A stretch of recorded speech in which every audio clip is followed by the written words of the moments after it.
Like, better get your hands dirty in the actual doing and not just expect to sit back and, put people in places. Distribution is key.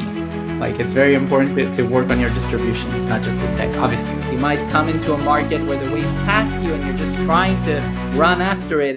All right, everybody. Thanks again for joining us. I'm Jeff Holman on the Breakout CEO podcast. I'm your host, and I'm here with Shay Levi. Shay has a very interesting background, and I'm excited to talk to him today about his experience because I think he's got two layers, probably multiple layers, but two we're going to try to talk about today. Shay, welcome to the show. Thank you. Thank you for having me. So if I understand this right, you're the co-founder and CEO of Unframe. That's your Correct. current business. Correct. And you previously built Noname Security. How'd that one go for you? It went pretty well. We ran for about 4 years, grew really, really fast, did really, really well, and got acquired by Akamai for $500 million. So it was a pretty good run. That's amazing. Amazing. We're going to dig into some of the stories, I hope, about that. But I'm really curious to hear about your breakout moments in either or both of those businesses, the kind of the pivots that you made. I mean, you certainly don't get to a $500 million exit without having some breakout moments along the way, right? Of course. But now there's probably some compare and contrast, right, with what you did before and what you're doing now. So that'll be interesting to get into that a little bit too. Sure. To start off, though, you've built and exited a company at pretty much a phenomenal pace, right? 4 years to that. That's not many people do that, right? Yeah. Where does the chapter really begin, though? It didn't begin with a $500 million exit. Where did it begin before Noname started?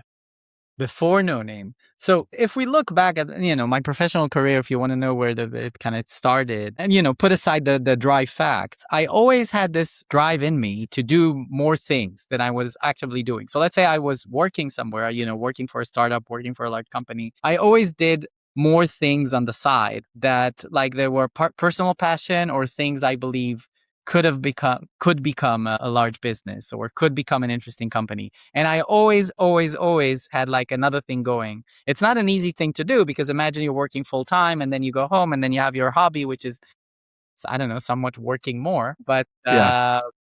Well, so is that just your personality? Yeah, I guess so. Yeah, I always think of the next thing, another thing I want to do, another challenge to achieve, something to, yeah. That's part of who I am, I guess. And you just have you been that way since you were a child? Do you have like a lot of people who are in this? They say, oh, my mom, my dad, they were business owners or they were very busy people, and that kind of rubbed off. Is that? No, not really. No, I don't know the reason that I always had that drive. Always had that drive to do something bigger, better. I never was too worried about taking risks. I felt pretty comfortable doing that. And so, I don't know, I just went and did a bunch of stuff. So that's kind of where it started. I always had another thing going, always had another thing I wanted to work on or another thing that excited me that I was going and doing. I think there's many times, people out there that have like ideas or things they want to achieve and they don't actually go and do the build. Yeah. I always went and did the build everything that I could have had on my mind. I was like, let's go, let's do it. So Very I think action-oriented. What's that? Yeah. So I think there's because everyone has ideas and things that they want to achieve and believe that it will be good. The question is, will you execute on them? Are you actually willing to work hard at it to make it happen? So that's kind of where it started for me before Noname. It's like, I did a bunch of stuff before that maybe were less successful. Some of those were successful. They're just not as successful as Noname. But that led up to the fact of, Noname Security. That makes sense. And before the show, I asked you what your profile was, and you said part was builder, right? Nobody thinks their way to a $500 million exit, right? You've got to build your way to that exit. Yeah. So that makes perfect sense. Tell me a little bit about Noname then. How did that start? Who was on your team? And how did you guys, not to jump too far forward, but how did you guys move so quickly? So look, Noname was an API security company in the cybersecurity space. We started in 2020.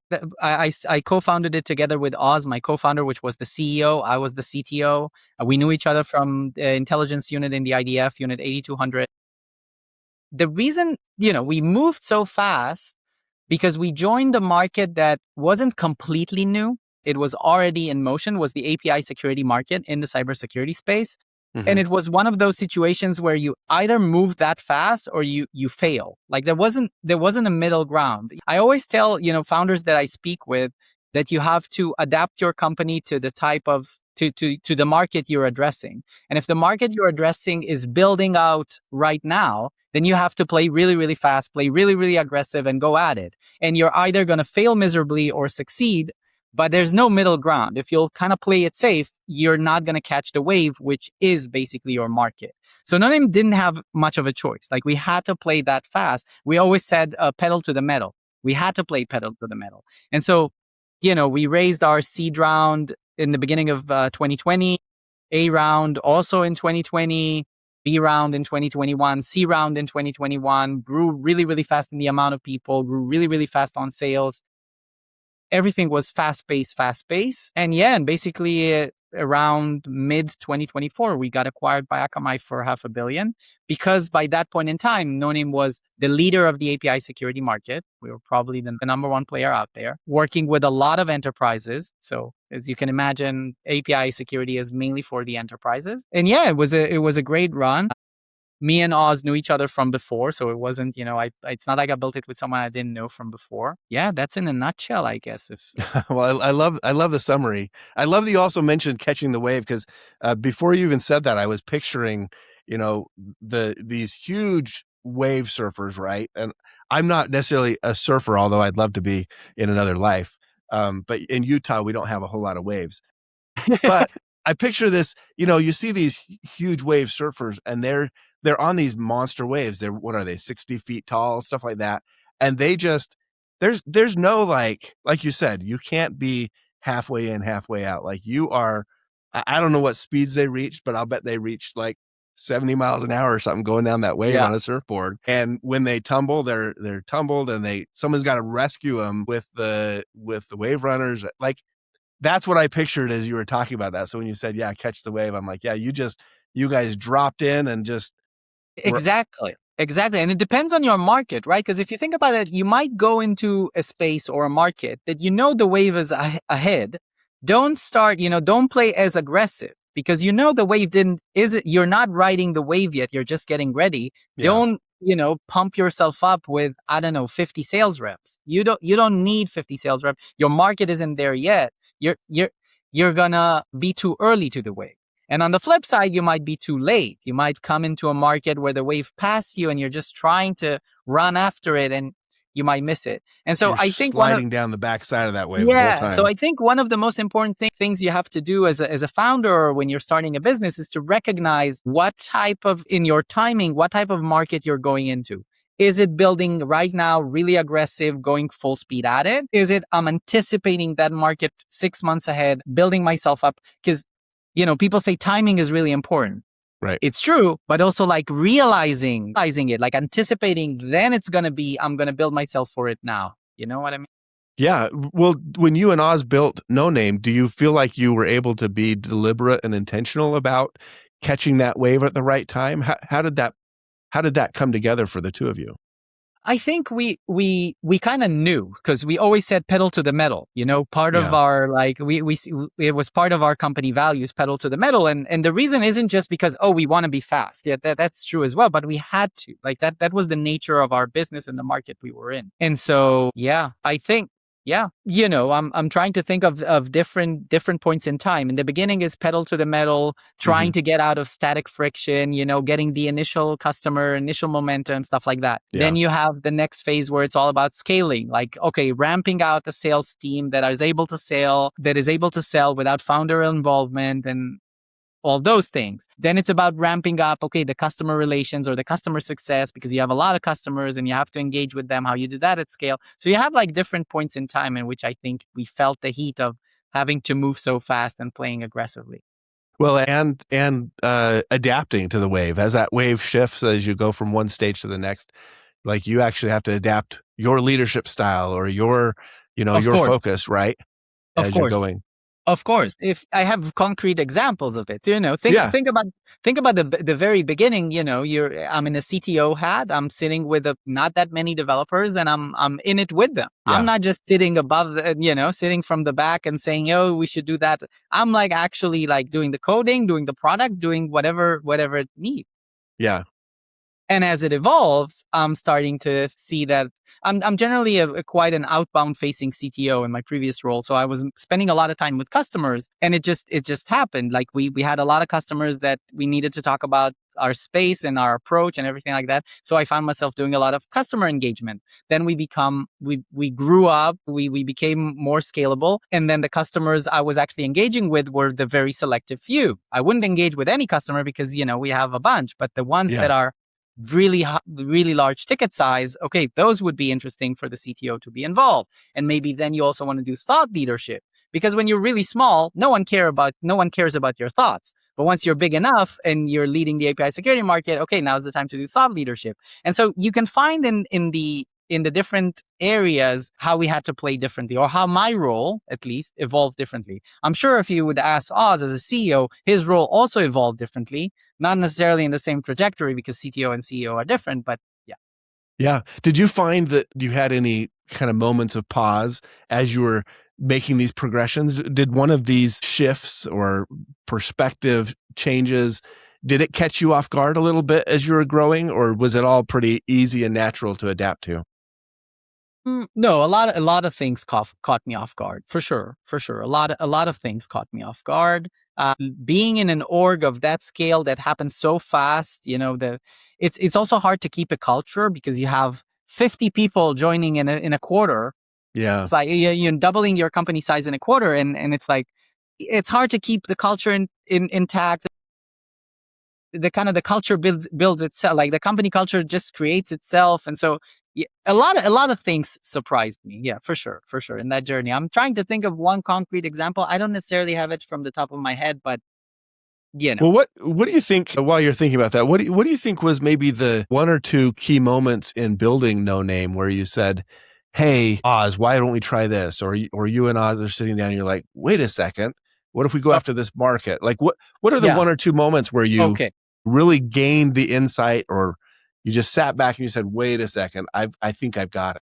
Yeah, that's a great point. So when me and Oz started, we didn't necessarily had the idea of API security through and through. We knew that we need to secure. We were conflicting like the SaaS vendors, the APIs. Like we had a kind of murky idea of what it is we're going to do. And then one of the VCs that invested in us likes to do this process of a sunrise, when you go and meet actual potential customers and you talk with them about the problem that you're thinking about, and seeing if it interests them and if there is a potential for a market there before you go ahead and you run through the whole process. Is that what a sunrise is? I haven't heard that term before. Yeah. It's a process. I think Sequoia has that. In Israel, CyberStarts is a VC that does that as well. So it's kind of I don't know if they coined it. Maybe CyberStart coined it. I don't know. But it's kind of a problem discovery process. Where you say, hey, basically, exactly. It's a problem discovery, problem vetting. Some would say reverse selling. Yeah, customer-led problem selling, or I guess something like that, right? I guess that's kind of what sits behind it. And then and when we spoke with those professionals, mainly they were cybersecurity leaders because we were in the cybersecurity market. Mm-hmm. It's not like people think it's very easy that you come in and they tell you, well, it's this problem, this is what we care about, and it's never like that. And you start to narrow it down, try to talk about the area that you care about. And you have to read through the signals of what is really interesting and what isn't interesting, and kind of go. And here is a good point to say, go after your gut feeling. My gut feeling was telling me like that's, API security is the right thing, because we talked about a few things, but it seemed to be the one thing that they go back to. And so I clearly remember how we came back and sat with our investors and said, we API security, we believe that's the market. That's the right thing. That's what Noname should focus on. And I remember the answer that we got initially is, you're wrong. Yeah. The answer we got was you're wrong, because Me Too companies, if you know not the classic Me Too, but like I'm also doing that. Yeah. So a Me Too company is it? But me and my co-founder were mature enough to say, no, listen, we're out there, we're speaking with those security professionals, and we feel this is it. This is what we should go after. And so we went at it. We actually like dived in to the API security space. And just ran as fast as we can. And I think this was a turning point in the company. It was very early on, deciding what to focus on. But it's pretty important, right? We could have been in a completely different market otherwise. Well, yeah, very, very. Sounds like it was it was key. Do you feel like that you guys? Because when somebody says to you, especially if it was your investor saying, "Hey, listen, guys, I don't think this is what you should be spending your time on and my money on," right? That's a serious, it's a serious statement. Do you feel like you had gained some deeper insight than just the other Me Too's that they were worried about? Or what gave you the confidence to say, thank you, but this is what we need to do? Yeah. And this goes back. So as we were talking right now, I tried to think with myself, am I really a rule breaker? I don't break rules by general, but as it goes to my professional career, when I have a gut instinct, I tend to not care what an investor or someone else would say. Like, I trust my gut instinct, and my gut instinct was telling me, judging by the feedback that I got, it wasn't like random in a warehouse. I was actually, we got those messages from professionals that this is probably interesting. And so as I said before, I don't mind being a contrarian or going against what is accepted at a certain point in time. And I was like, no, that's what I believe, and that's what probably we're gonna do. I like to refer to that as I asked you earlier, just for the audience's context, to pick kind of a profile, and I gave you some options. Rule breaker was one of them. Builder, we mentioned earlier. I think what you're describing is what I would probably call a maverick. I look at a maverick and I say, he's the person, he's not necessarily breaking rules, but he's also not following the known trails, right? A maverick is like, hey, I see this path, but I think I should go down the middle and maybe forge a little bit new trail and see what's there. Is that? Yeah. I don't worry too much about it being against the current theme or people telling me this, this or that. I go at it. Well, so how did that shift play out with you and Oz and the business and the investors? Was it smooth sailing from there and just, we just built this huge thing? Or were there a couple bumps you had to overcome and convince people that you were on the right track? It was rather smooth. If you think about that, you find out pretty quickly, like few months, you take a few months into the future, and you kind of recognize whether or not it was the right focus, the right choice. Mm-hmm. And if it wasn't, for example, let's say it wasn't, then we would have moved. It's not like you marry the initial market you try to go after, but it's just, it played out pretty well. And a few months into the future, we got told that we were right. Yeah. How did you know you were right? Was it the market telling you? It's the market. Yeah. You start seeing sales, you start seeing interest. The company starts, you start working at scale. You see sales happen, deals growing, demand growing. And then you say, hey, this is an interesting problem to solve. And basically there's a product market fit there. Yeah. Well, I don't want to shortchange this story, because I know that it leads up to a really big and successful exit, it sounds like. Give the audience just an overview of how that turned into an exit and maybe what that did for you and Oz and the team with that exit. Yeah. So actually, I'll split it into two. So Noname was growing rapidly. We got more and more successful, larger team, etc. But also during the journey happened the LLM moment, so ChatGPT, and that was really exciting moment. And the builder / always doing something, rang in my ear. And actually, during 2023, I already talked with Oz, my co-founder, and everyone that is relevant, that I'll probably be leaving Noname in the beginning of 2024. Okay.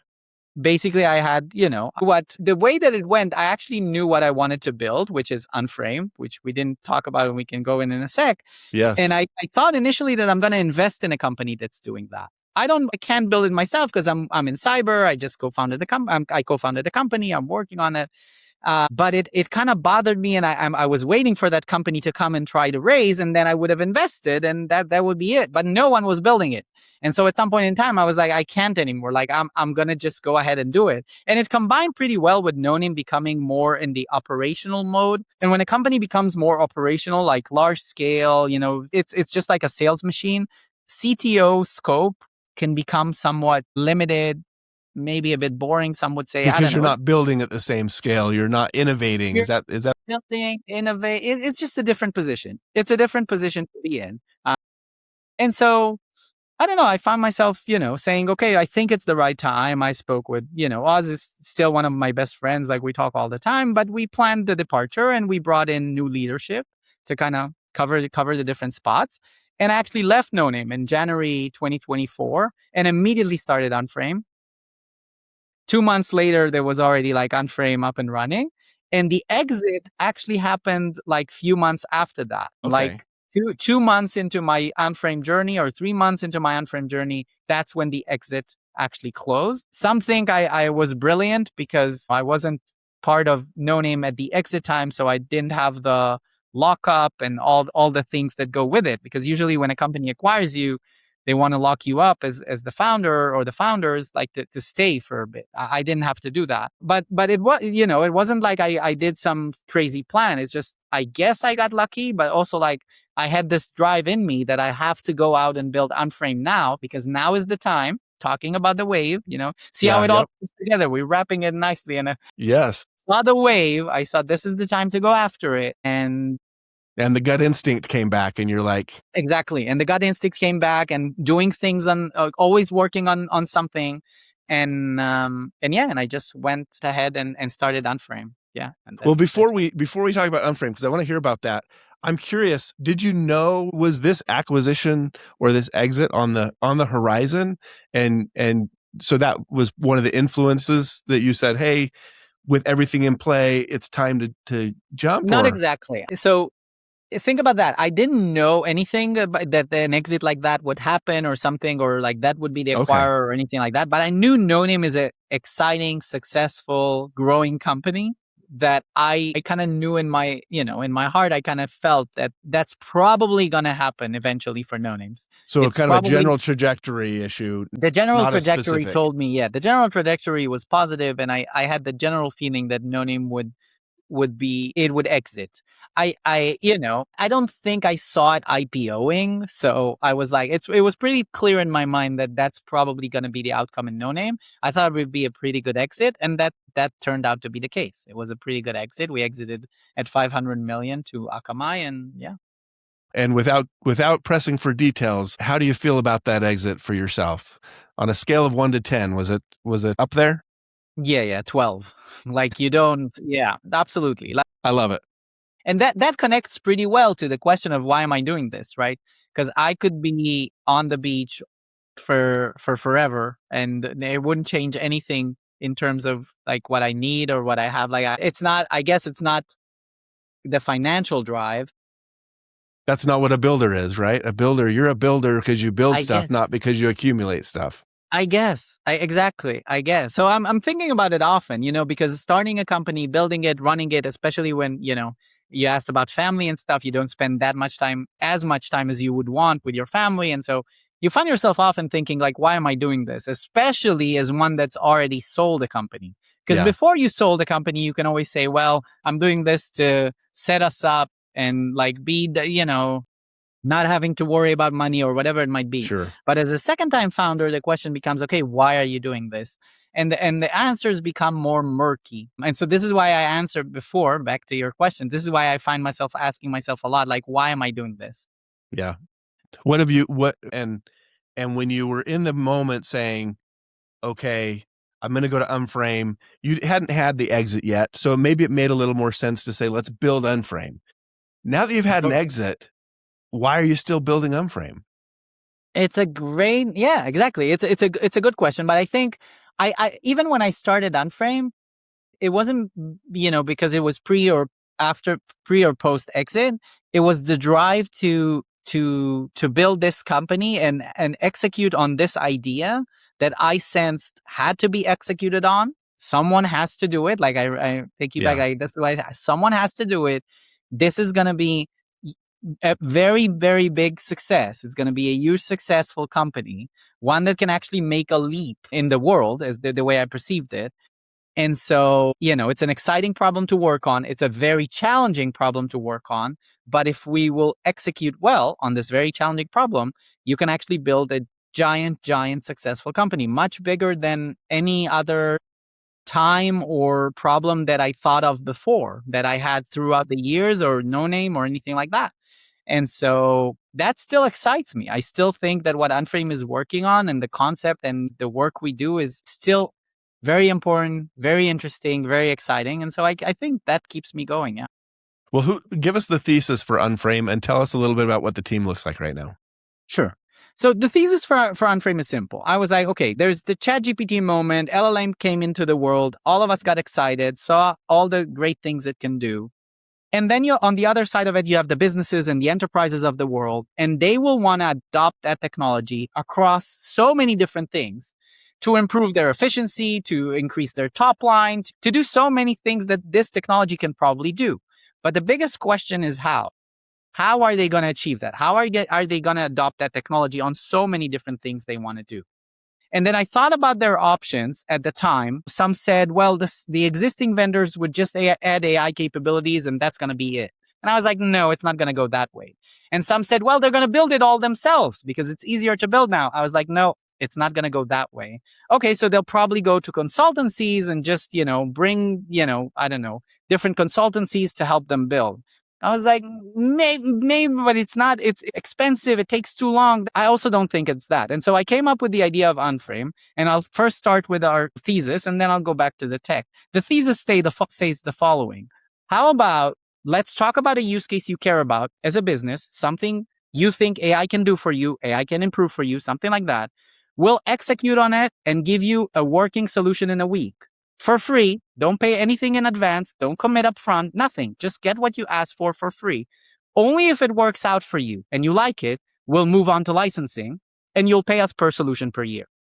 Okay. And the reason this was so exciting to me, I was like, and by the way, in a week, we're talking about a time frame of a week. Like you're asking for a software or a solution and you get it working for free in a week. And only if you liked it, you get to move to licensing. And I was like, no other market, exactly. No other market currently offers that. If you go to a tailor and you ask for a suit, just custom for you, well, they will want to be paid in advance. No one will say, well, I'll make you a custom suit and then decide at the end if you like it. It's like, no, if I make you something custom, you better be willing to pay. But I was like, with AI and the movement and the tech and everything that is available today, I believe we can build that type of company. It will require us to execute excellently on tech, on product, on everything that goes into it, but we will be able to do it. The reason, by the way, and I'll touch on it just in a brief moment, is that because although different AI use cases can come from different departments and industries and anything like that, the tech components they require are very similar. So if we take those tech components, build them once in a high quality, flexible way, a good metaphor is like Lego bricks. If we have those Lego bricks, now we can just be out there and address basically any AI problem that you can bring us, solve it that fast, and move to licensing at the end of it. That's what was exciting to me. Yeah, this is amazing because it sounds like it's a newer, better version of the sunrising that you talked about earlier with Noname. You went out to customers and you said, hey, what are you working on? And now you're essentially going out to customers and saying, what are you working on? And we're going to build something for you. And then so you're doing a little bit more build up front, I guess, than you were with Noname. But is there some of that carries over? It's a very interesting analogy. I haven't thought about that. It's a good analogy. It's actually a good analogy. Yeah, to some extent, I guess it's right. But in a different way, because in Noname, we were talking about cybersecurity and reaching CISOs and things like that. But with AI, companies already have the natural momentum of wanting to adopt AI. Like we all understand how fundamental this can be and how much impact it can do. So when you come and ask them, well, are you doing something with AI? The answer is always yes. Do you know which use cases you want to achieve? It's always yes. Yeah. Okay, how about we tackle the first one or the second one? It moves so fast. Because if you think about that, if you go to cybersecurity, they don't necessarily know. There's a lot of things they could do, cannot do. But with AI, it's very practical. It's like, yes, we want to achieve these 5 things this year. We're wondering what's the best way to do it. And then you come in the door with Unframe and say, well, the best way to do it is you guys get it in a week. And then you decide if you want it. Best way to do it is we'll do it for you. Yeah, exactly. The best way to do it is just ask. And it's like, okay. I can see why you're so excited about this, Shay, because because you're letting customers tell you what to build. You've got the tools to build it. You know that they've got interest in it being built. It's an easier, lower barrier sale. It sounds like, at least, maybe financially, I don't know, but from a compelling standpoint, like if you build it, they've already told you they want it. They've already told you they know how to use it, don't have it, and if you can build it. Like this sounds like this sounds like it should maybe be called no brainer, no name to no brainer. Are other people doing this? No, the reason they're not doing it is because it's very, very hard to execute on. It's very easy on the customer side saying, hey, I want this.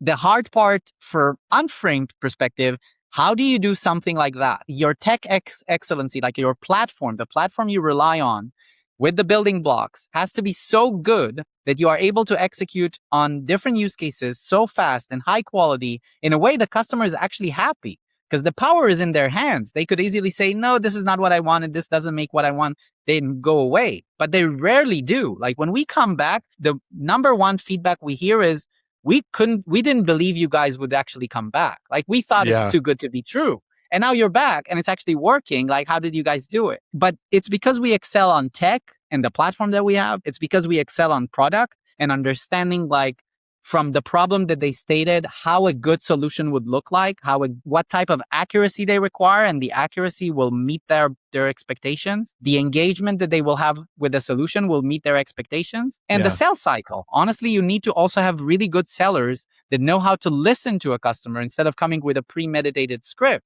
Right. Listen to the customer, understanding what is important to them, and then sell them on that vision. So you have to execute on R&D and tech. You have to execute on product. You have to execute on sales. This is why this is such a difficult challenge.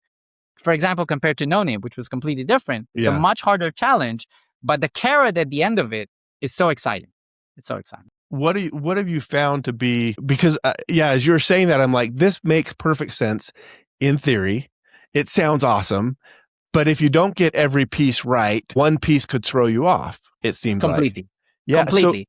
So how? I'll give you an example. If it took us 3 weeks or 4 weeks for a solution, then the model becomes not viable. Like you can't offer it anymore, which is very clear why no one else is offering that. Because I remember even when we started, people said, this is crazy. I said, maybe this is crazy, but I think it can work. Like, so I don't mind working on something that sounds crazy, that is, a bit ambitious, if it can work. I think.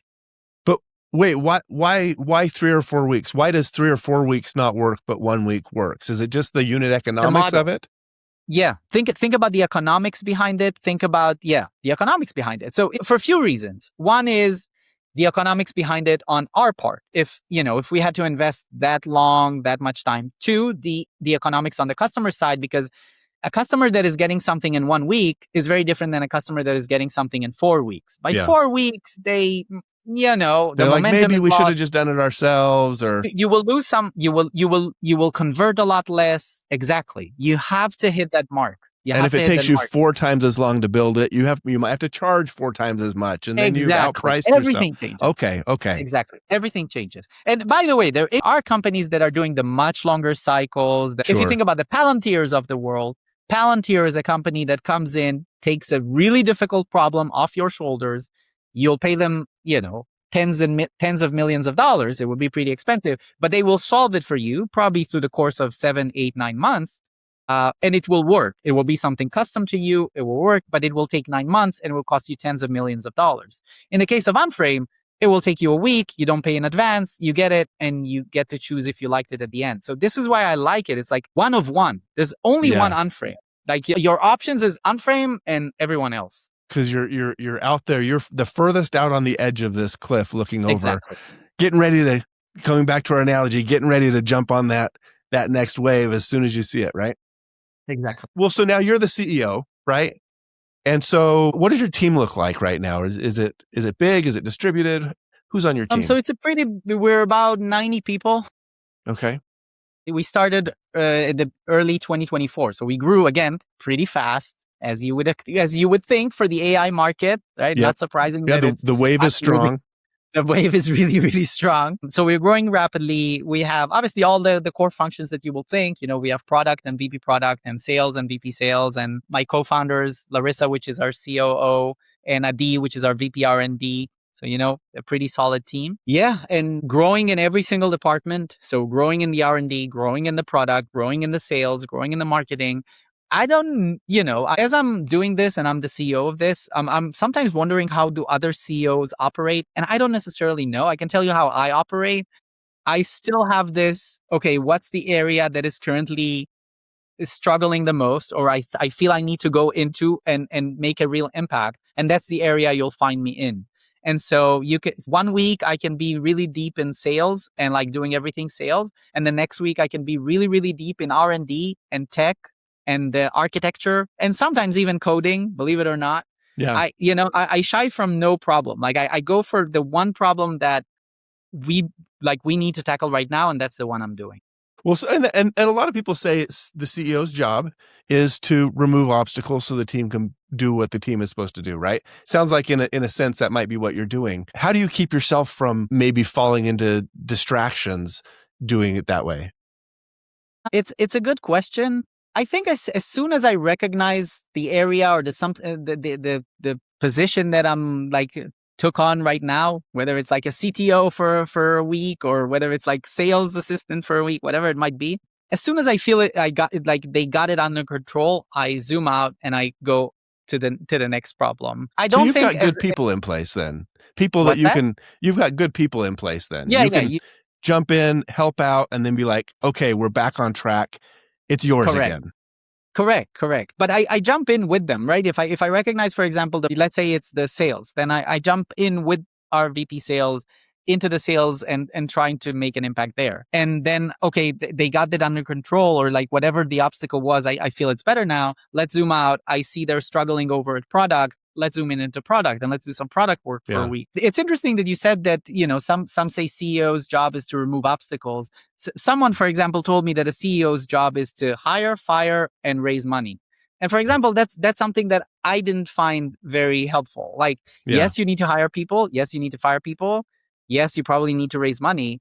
But that's a very flat way to look at a CEO. You have so much more work to do. Like, better get your hands dirty in the actual doing and not just expect to sit back and, put people in places. That's not working for me, at least. I didn't find it to be working. I will say I've seen some CEOs, some clients or past clients who the CEO has been less engaged, more of, like you said, moving pieces around, less solving problems. And those CEOs don't tend to stay around as CEOs for very long, unless the company, maybe despite the CEO, does really well anyways, right? I agree. Well, as you've been through Noname and now Unframe, what are you doing differently at Unframe? Like what's maybe something you realized leading Unframe that you hadn't necessarily realized in your position at Noname?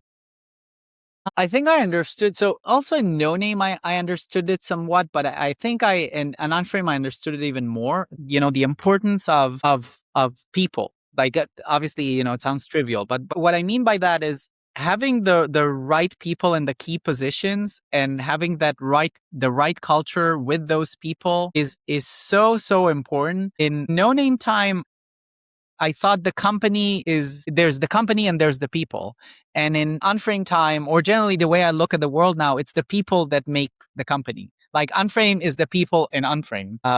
And so like it shifted my perspective a bit. So if you ask me what is Unframe, first and foremost is probably the people that are in Unframe and making Unframe happen. Obviously, it's a company and it gives value to customers and all that, but the people of Unframe is what makes Unframe Unframe. And so I think that kind of shifted with me. In Noname, I was a CTO. I still had the angle of, all the people and everyone and etc. But in Unframe, I feel it a lot more, I guess, as a CEO position, I guess.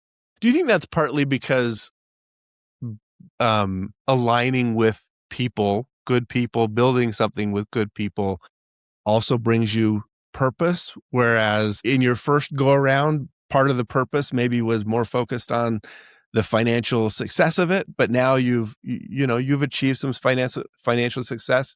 And so there's added purpose in building with a team. Is that part of it? Yeah, I guess so. By the way, I guess that's true. Like, correct. I think that's part of it. But the tech person in me, like the past CTO tech person, I don't know about other people, but we tend to be, we don't mind working by ourselves, building our own things. Like we don't necessarily need anyone else. But as now leading Unframe and co-founder in that, yeah, I feel a lot, it's a team effort and it's a team thing we're going after. It's not like just me sitting alone making this whole thing happen. Well, and I will admit my background initially was engineering. I did electrical engineering. So I have some engineering in me, and I can relate to what you're saying. It's that, hey, we can, build this and solve this. And the people, I think as my career has progressed, I think having the connections with the people around me has just made everything else I do so much more alive, right? Adds a layer that maybe wasn't there earlier in my career. And I feel like maybe that's kind of how you're describing Unframe right now. Yeah, exactly. And it lets you achieve much bigger things, much more, much bigger goals for sure. Well, so I'd like to ask one more question about Unframe, but then I'd like to ask about how some of this might apply to other people who are hearing your story and saying, gosh, I'd like to maybe do some of those things, maybe take some of these insights and apply them to what I'm doing. So before asking that question, where's Unframe headed? Where do you see it going in the next 2 or 3 or 4 years? Great question. So look, we're on our very exciting path. I think we're growing really, really fast. We're doing really, really well. I think the premise is really interesting. And so I always like to say that, if we execute as well as we execute right now, there's no stopping Unframe. It can be really, really, really big. I think it can be a giant software company, one that has an office anywhere you look. Like really, I really think so. I really think this is what we're building here. On that note, is Unframe, I'm gonna turn this into a verb. Maybe you do this, maybe you don't. Is Unframe unframing itself?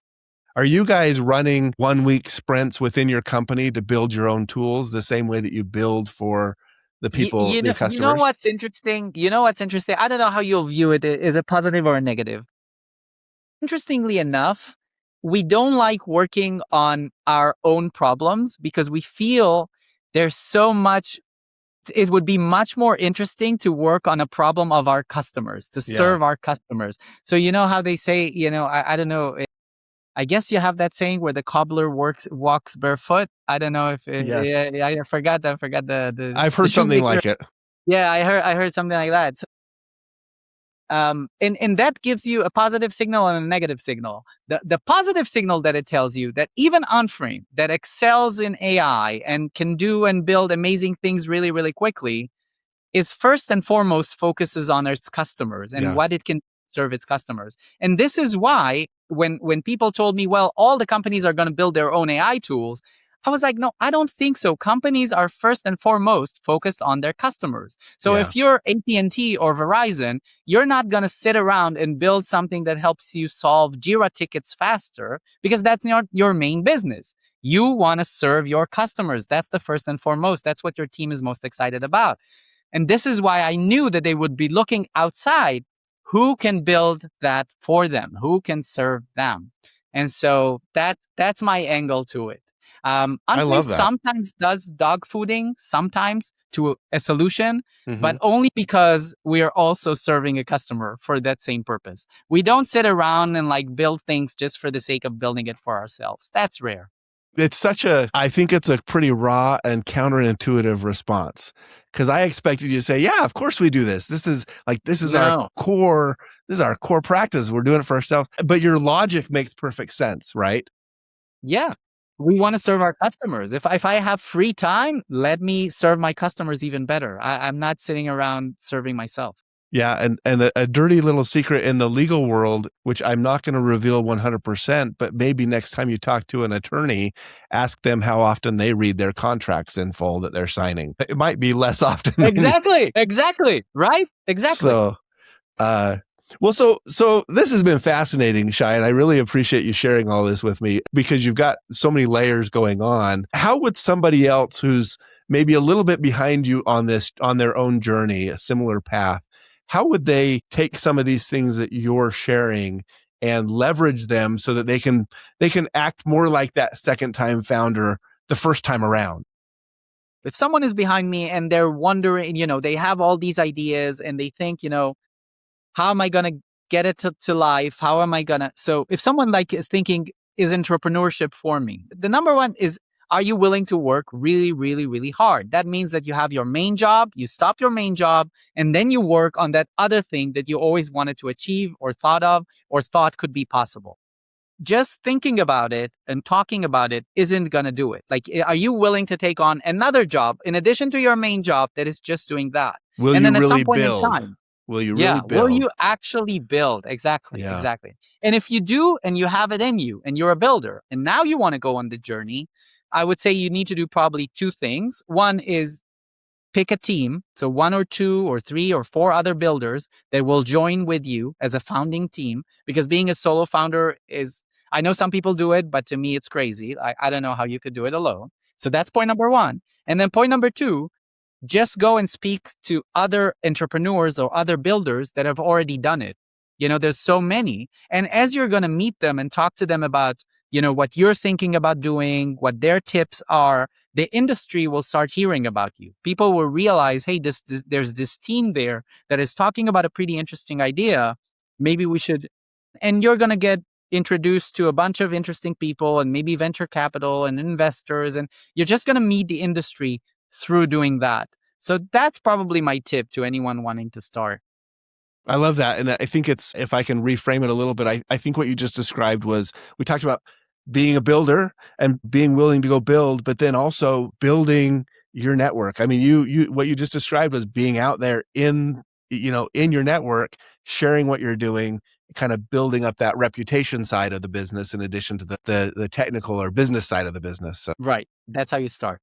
Well, I love that. Well, this has been a fascinating conversation for me, and I've got a few personal takeaways that I'm going to go reflect on too from everything you shared. So, Shay, I really appreciate you joining me. Is there any last word of advice or wisdom that you would share with just the audience in general? Thank you again, though, for joining me. It's been a fascinating and fantastic conversation, and I'm looking forward to see where Unframe goes. It sounds like a journey to follow. It's going to be big. It's going to be really big. I really feel it. It's going to be huge. And so if somebody wants to follow you and your journey, where would be a good place to do that? I'm probably LinkedIn is where I'm active the most. So I'm Shay Levi on LinkedIn, or you can look for Unframe or Unframe AI. Or hire Unframe AI to do a 1-week build for you. Exactly. If you're an enterprise or a business wanting to adopt AI, talk to us. What can be easier than that? I love it. It sounds like a great opportunity. I love it. Well, Shay, thanks again for joining me, and to everybody else who came to listen to the show. We're so grateful that you've joined us and are part of the community, and we'll talk to you next time. Be sure to follow or subscribe on your favorite podcast platform. And if you enjoy the show, a rating or a review goes a long way. Our mission is to promote the stories of breakout CEOs in scaling SaaS, e-commerce, and tech companies, to equip peer CEOs with valuable perspectives and confidence. Thanks again for joining us on this episode of The Breakout CEO. I'm Jeff Holman, and I'll see you next time.